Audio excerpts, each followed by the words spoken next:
Hello everyone and welcome to 30 days of DSA challenge where we will be solving a DSA problem every day for the next 30 days. So this is our day number 27 and today we are going to solve a problem based on backtracking and the level of this question is going to be medium. The name of this question is combination sum. You will get this question link in description and you can also download this Excel sheet from description. Now, without wasting much time, let's see our question on LeetCode.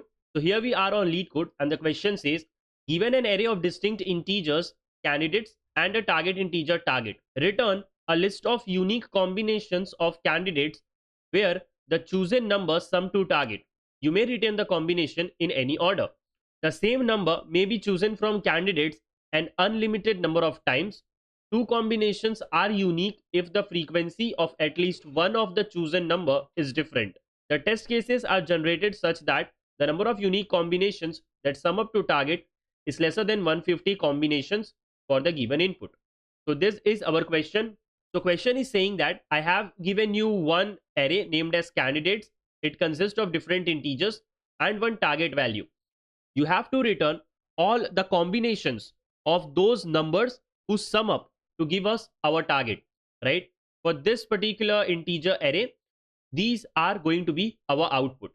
So first, let's try to understand the question by taking some sample test cases, and then we will think of how we can solve this. So let's consider this particular candidates array, and this is our target. Our target is equal to 7. So we have to return the combinations of the elements which are present inside our candidates array, which sum up to give us our target equal to 7. Okay. So here you can clearly see that this 7 is in itself equal to my target. Okay. So this is going to be my one sum. Similarly, we are having this 2. So if I add this 2 number of times, and if I add this 3 one number of time, I will get 7. Okay. So the another combination will have 2, 2 and 3. These are the two combinations, right? These are the two combinations which sum up to give us a target equal to 7. So we have to return these two combinations in a vector of vector data structure, correct? And in the question, as it was clearly mentioned, that we can use one element of our candidate array multiple number of times. Therefore, I have used this two number of times here. So now let's take our second example test case. So this is our candidates array and this is our target. So inside this candidate array, we are having one integer element 2. Okay. So if I add this 2 4 number of times, I will get my target equal to 8. Okay. Similarly, I can add this 2 and this 3 for 2 number of times, right? 3 and 3. So this 3 plus 3 is equal to 6 and 6 plus 2 is going to be 8. So this is our another combination. Similarly, I can add 5 and 3 and it will also give us sum equal to 8. Okay. So these are our three combinations, right? This is our combination 1, this is our combination 2 and this is our combination 3. So we have to return these three combinations in a vector of vector data structure. So I hope the question is clear to you. In the question, it is clearly mentioned that I can use any element any number of times. Okay. So always keep this in your mind.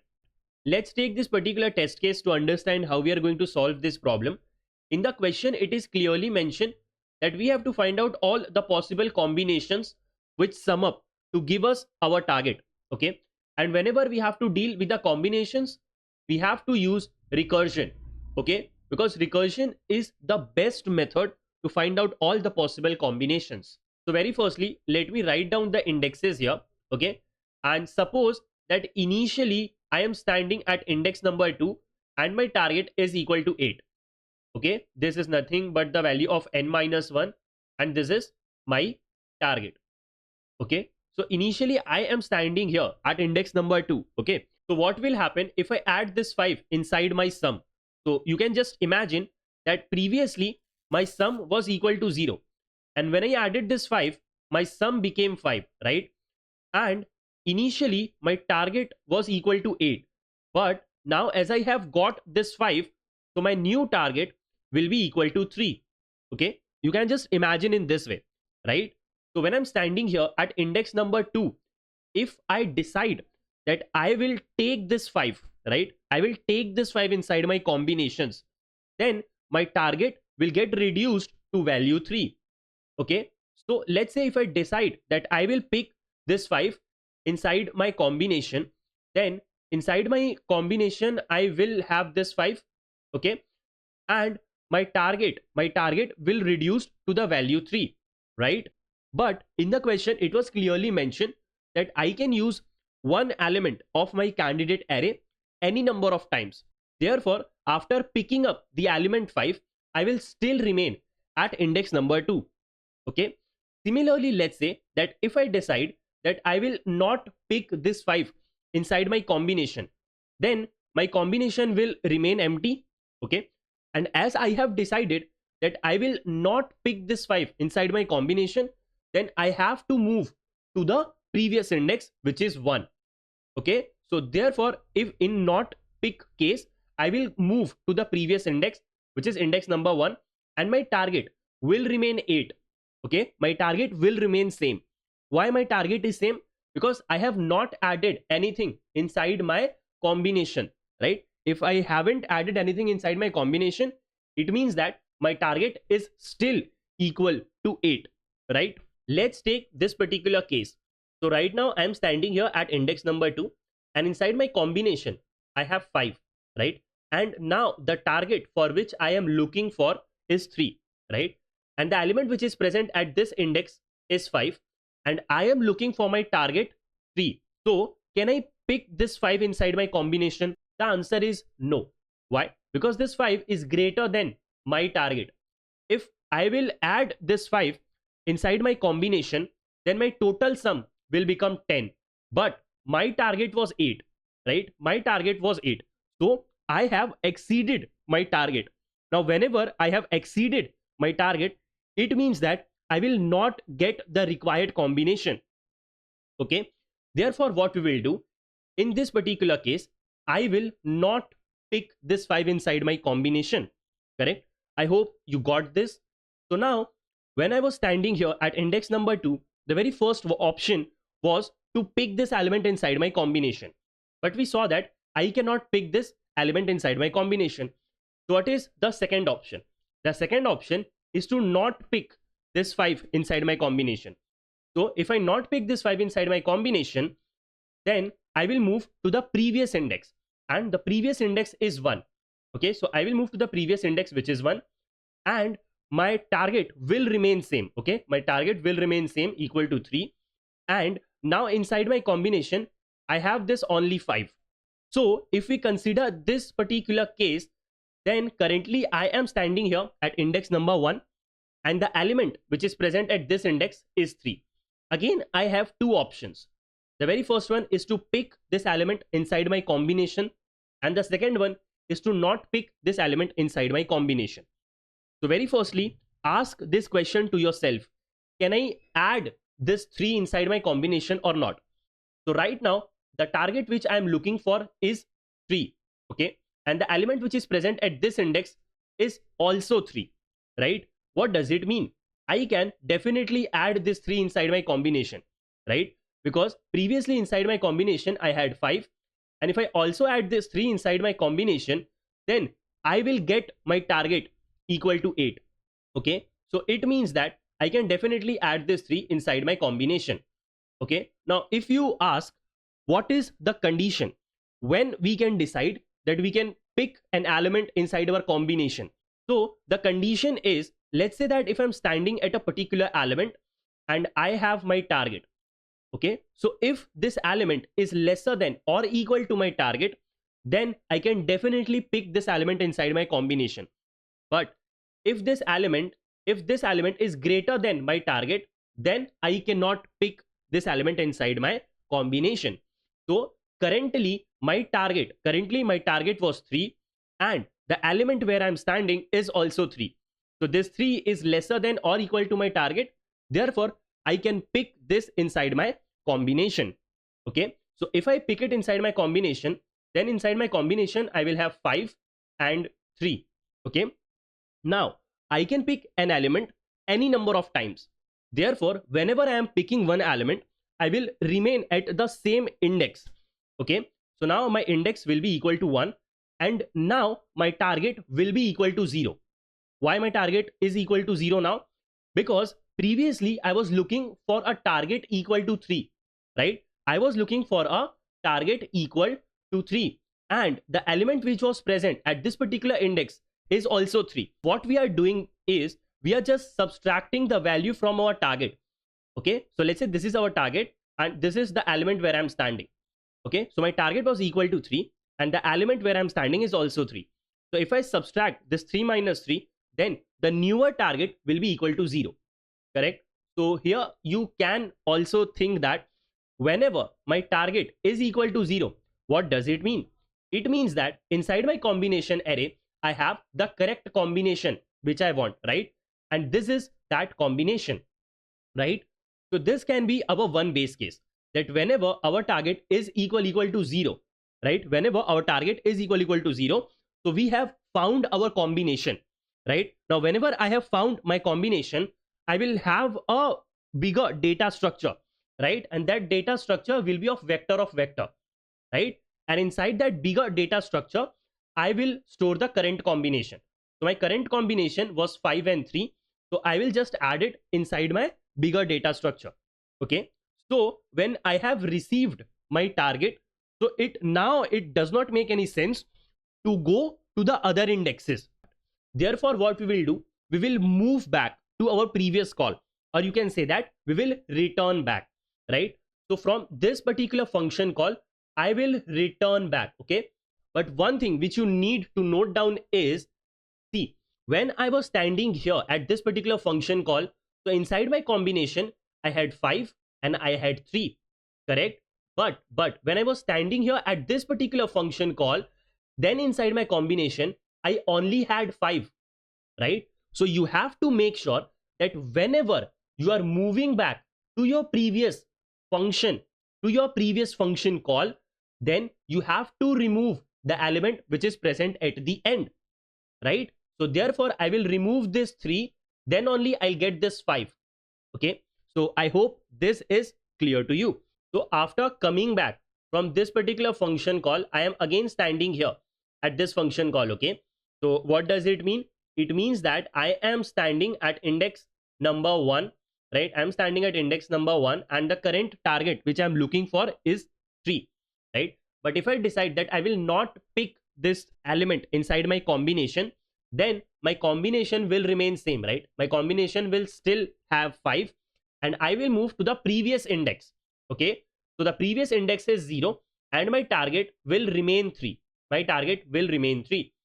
So right now I am standing here at index number 0 and the element which is present at this index is 2. So again, we have to think of, can I take this 2 inside my combination? So the answer is yes, because right now I am looking for a target equal to 3 and the current element where I'm standing is 2, right? This 2 is lesser than or equal to my target. Okay. So if it is lesser than or equal to my target, it means that I can surely pick this inside my combination. Okay. So if I'll pick it inside my combination, then inside my combination, after this 5, I will have this 2. Okay. And we know that I can pick an element any number of times. Therefore, I will still remain at the same index, that is index number 0, right? And previously my target was 3, but I got 2. From my target 3, I got 2. So the newer target will be 1, right? What is this one? This 1 is nothing but 3 minus 2. So when I was standing here at this particular function call, my target was 3, right? But I got one element which is equal to 2. So now my newer target will be equal to 1, because from this 3, I have got 2. So now I'm only looking for 1, right? Therefore, the newer target will be equal to 1, right? So again, I am standing at index number 0, right?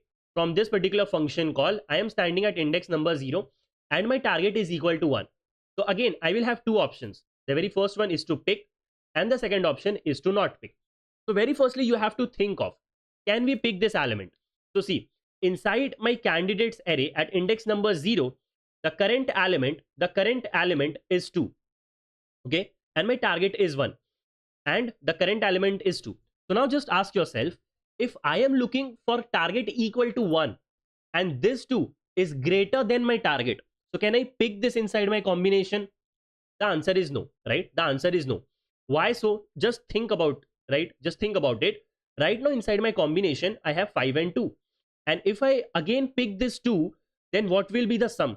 The sum will be 5 plus 2, 7, 7 plus 2, 9, okay? And this 9 is greater than my target, which was 8, right?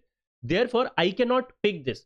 Therefore, I cannot pick this. So if I cannot pick this, then the only option which is left is to not pick. So if I decide that I will not pick the element which is present at index number 0, then what I'll have to do? I need to move to the previous index.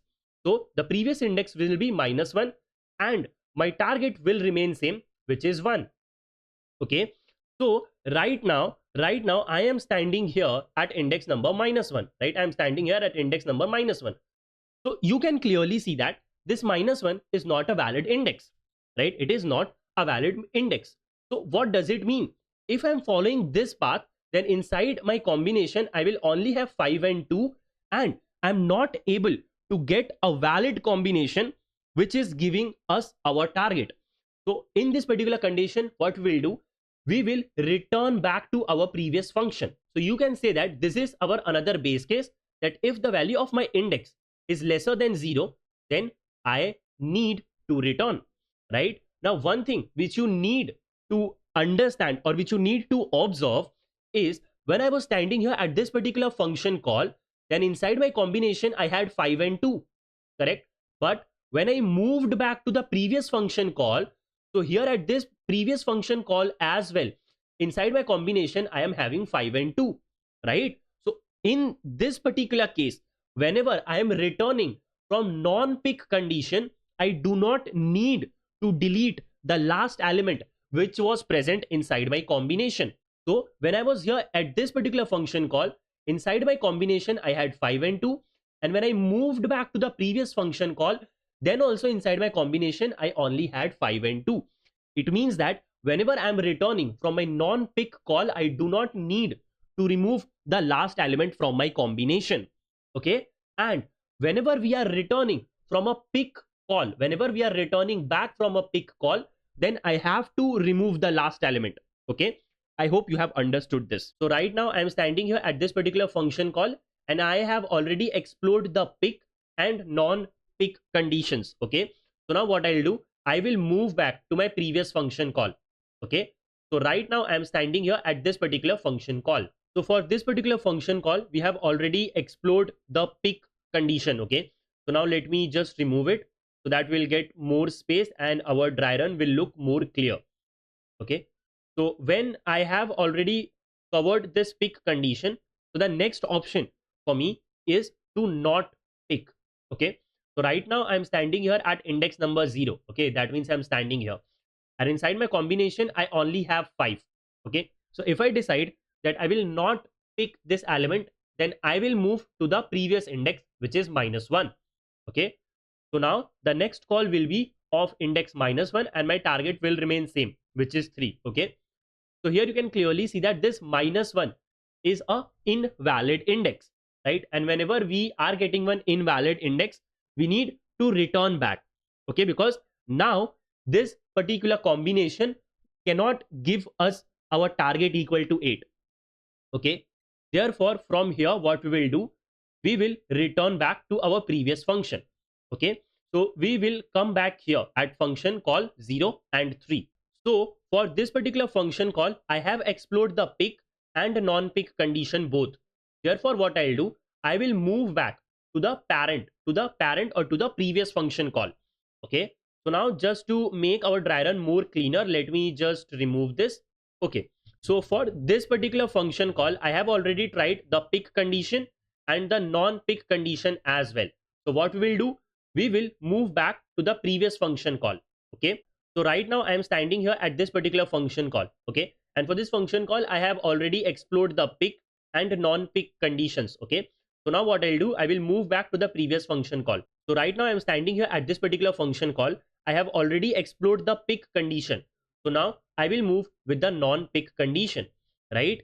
So right now I am standing here at index number 1, that is this, and my target is equal to 8. So again, I have two options. The very first one is to pick the element which is present at this index, and the second option is to not pick the element which is present at this particular index. So if I decide that I will pick this 3 inside my target, then what will happen? But before picking up this 3, you have to make sure that you can pick this element 3 or not. Okay, so right now my target is equal to 8 and my current element is 3, right? And we can clearly see that this current element is lesser than or equal to my target 8, right? It means that I can pick this inside my combination. So if I pick this inside my combination, then inside my combination I will have this element 3 and I will stay at that particular index, which is index number 1. Why? Because I can pick an element any number of times. Okay, so previously my target was 8, but I got 3. So the newer target will be equal to 5. Okay, I hope you are getting it. Therefore, in this particular function call, we will make our index equal to 8 and our target is equal to 5. So if we consider this particular function call, then again I am standing here at index number 1 and my target is 5. So again I will have two options. The very first one is to pick and the second option is to not pick. So now again, just ask this question to yourself. Can we pick this 3 or not? Because right now my target is 5 and the element where I am standing is 3. And this 3 is lesser than or equal to my 5. It means that yes, I can definitely pick this 3 inside my combination. So if I pick this 3 inside my combination, then inside my combination I will have 3 and 3, right? And as I can pick an element any number of times, therefore after picking this 3, I will remain at the same index. Okay, so I will make one function call, another function call with the same index, index number 1. So previously my target was 5 and I got 3. So the newer target will be equal to 2. Okay, therefore with the next function call, I will send my target value as 2, right? So right now I am standing here at this particular function call, right? That is index number 1 and my target is equal to 2, right? So again, we have two options. The very first one is to pick this element inside my combination and the second one is to not pick this element inside my combination, right? But very firstly, we have to think of, can we pick this element inside our combination or not? So right now I am standing here at index number 1. So the element which is present at this index is 3 and currently my target is equal to 2, right? My target is equal to 2. So again I have to think of, can I pick this 3? Can I pick this 3 or not? So here you can clearly see that our element, the current element, is greater than my target. What does it mean? It means that I cannot pick this 3 inside my combination, because inside my combination I am already having 3 and 3, and if I also pick this 3 inside my combination, then the sum of this combination will become 9 and this is greater than 8. Therefore I cannot pick this 3 inside my combination. So if I cannot pick this 3 inside my combination, then the other option for me is to not pick this element inside my combination. Okay, so if I decide that I will not pick this element inside my combination, then I will move to the previous index. So current index was 1. So if I move to the previous index, then the newer index will be equal to 0. Okay, and my target will remain same. My target will remain same, equal to 2. And right now inside my combination, I am having 3 and 3. So right now we are standing here at this particular function call. Okay, it means that I am standing at index number 0 and the element which is present at this index is equal to 2. Okay, so again I will have two options. The very first one is to pick this element inside my combination and the second one is to not pick this element inside my combination. Okay, so before picking up this element inside my combination, I need to check, even can I pick this element inside my combination or not, right? So right now my target is equal to 2 and the element where I am standing is also equal to 2. So you can say that my target is greater than or equal to my element. Okay, it means that I can pick this 2 inside my combination. So if I pick this 2 inside my combination, then the newer combination will have 3, 3 and 2. And now I will remain at the same index because I can pick an element any number of times. Okay, so therefore I will remain at index number 0. Okay, so when I was standing here at index number 0, then my target was equal to 2. Okay, my target was equal to 2 and I got one element which is exactly equal to 2, right? So what will be my newer target? My newer target will be equal to 0. Okay, so now I'll make a function call with the index number 0 and target is also equal to 0. Okay, so here you can clearly see that our target is equal to 0, and inside our combination we are having 3, 3 and 2, and if I add all these 3 elements, I will get my target equal to 8. What does it mean? It means that we have received our target. Okay, we have received our valid combination. So whenever we are receiving our valid combination, or you can say that whenever our target is equal to 0, so what is the next step? So the next step is to put this combination inside a bigger data structure. Okay, so I will put this combination inside my bigger data structure, and inside this bigger data structure previously I had 3 and 5. Okay, so right now I have got two combinations which are summing up to give us our target equal to 8. So now from this particular function call, I will return back to my previous function call. Okay, but one thing which you need to observe here is when I was standing here at this particular function call, then inside my combination I had 3, 3 and 2. But when I'm moving back to the previous function call, then inside my combination I'm only having this 3 and 3. What does it mean? It means that I have to delete this 2, or you can say that I need to delete the last element which was present inside my combination whenever I'm returning back from my pick call. Okay, so this is something which you need to keep in your mind. So right now we are standing here at this particular function call. We have already explored the pick option. So now the only option left is to not pick. Okay, so right now the index is 0. So if I decide that I will not pick the element which is present at index number 0, then I will move at the index number -1, and my target will remain equal to 2. Okay, so here you can clearly see that my target is -1. What does it mean? It means that I have exhausted my array, right? And this particular combination will not give me my correct answer. Okay, so therefore what I'll do, I will return back to my previous function call. And always remember that whenever we are returning back from a non-pick function call, we do not need to delete our combination, right? Because when I was decided that I will not pick an element, then my combination will remain same, 3 and 3. Okay, and when I'm returning back to the previous function call, then also my combination is same, 3 and 3. Therefore remember that whenever we are returning back from our non-pick option, we do not need to delete anything from our combination. So for this particular function call, we have already explored the pick and non-pick case.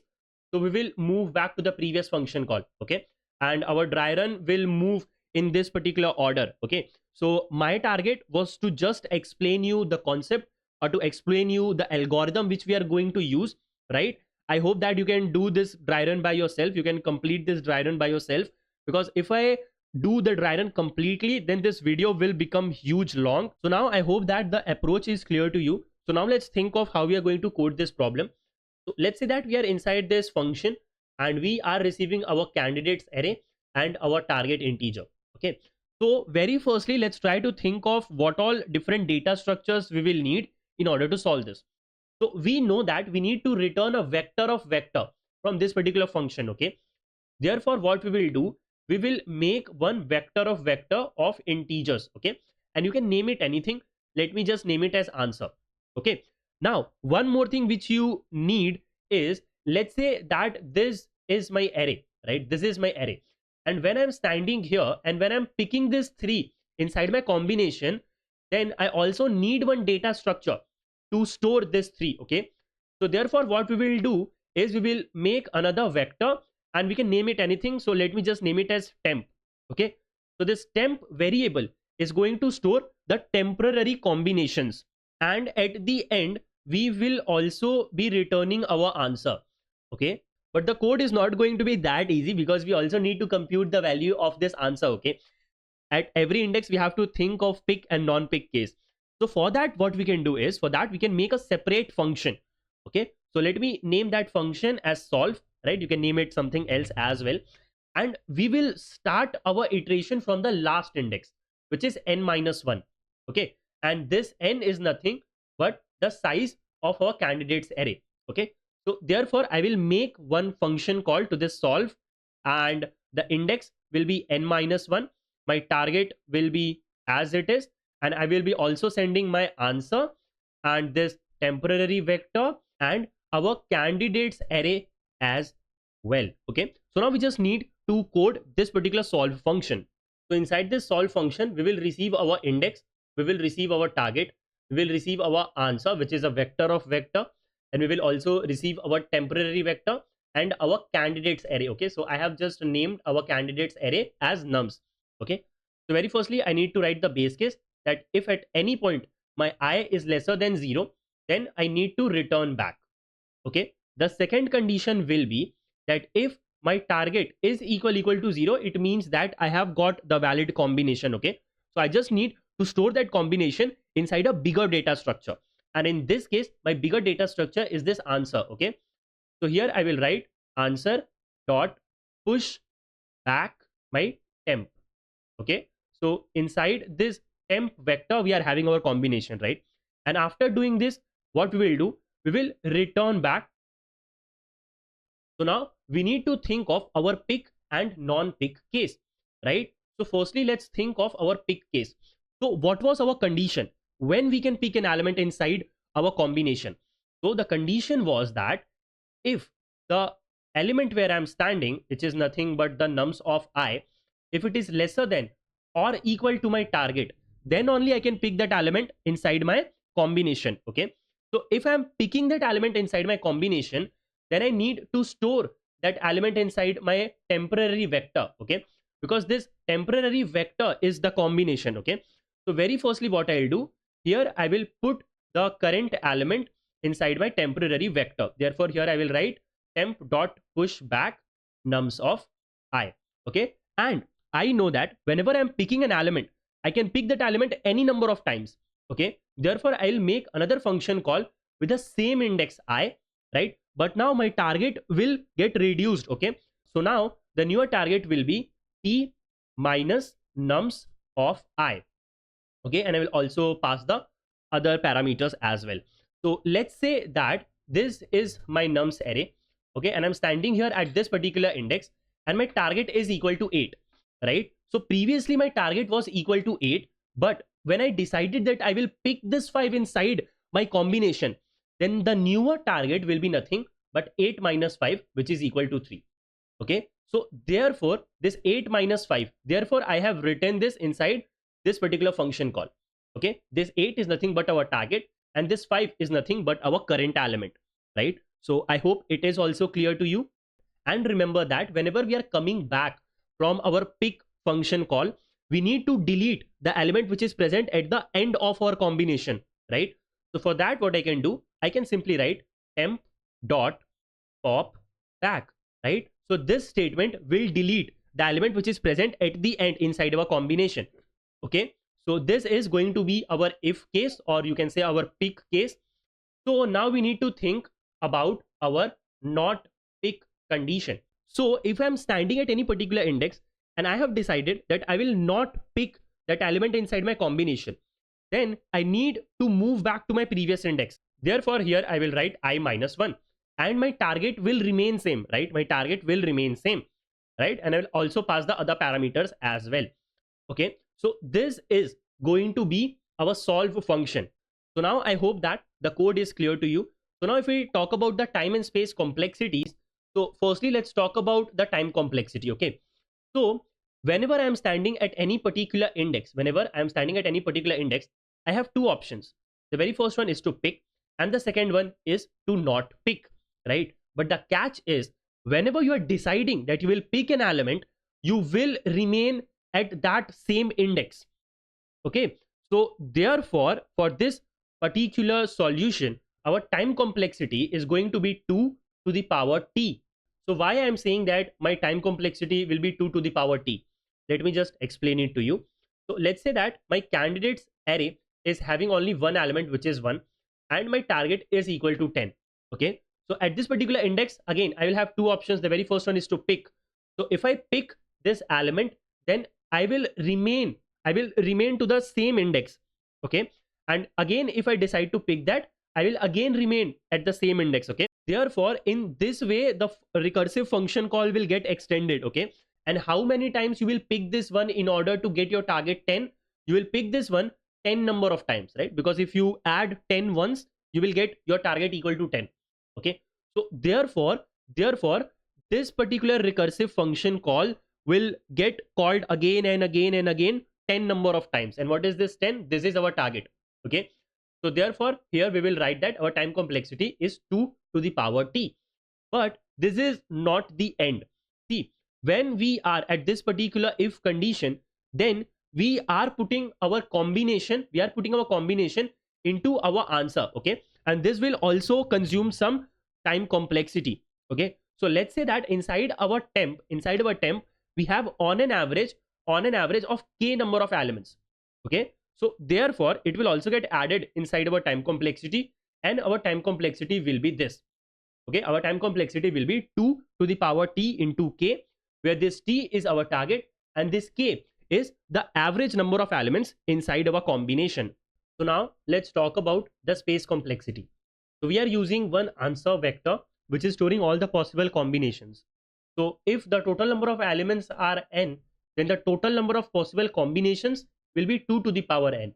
Okay, so we can say that in worst case, this answer variable will store 2 to the power n number of combinations. And if we assume that every combination is having on an average of size k, then the total space complexity taken by this answer variable will be 2 to the power n into k. And now if we talk about this temp variable, then we know that this temp variable is going to store all the possible combinations. Okay, so if you are assuming that on an average the possible combinations will have k number of elements in it, so this temp variable will take O of k number of space. Apart from this, we are using recursion. So this recursion will also use some recursive call stack. Okay, and it will be equal to O of t, right? T is our target. It can be O of t in the worst case. Okay, so these are our time and space complexity.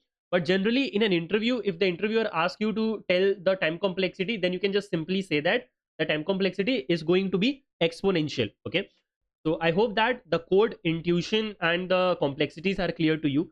So now let's directly code it up on LeetCode. So now we are here on LeetCode. So let's fastly code the approach which we have just discussed. Very firstly, I would need the size of my candidates array. Okay, and after this I also need one vector of vector in order to store my answers. Okay, and at the end I'll just simply return this answer, right? But apart from this, I would also need one vector of integers. Let me name it as temp.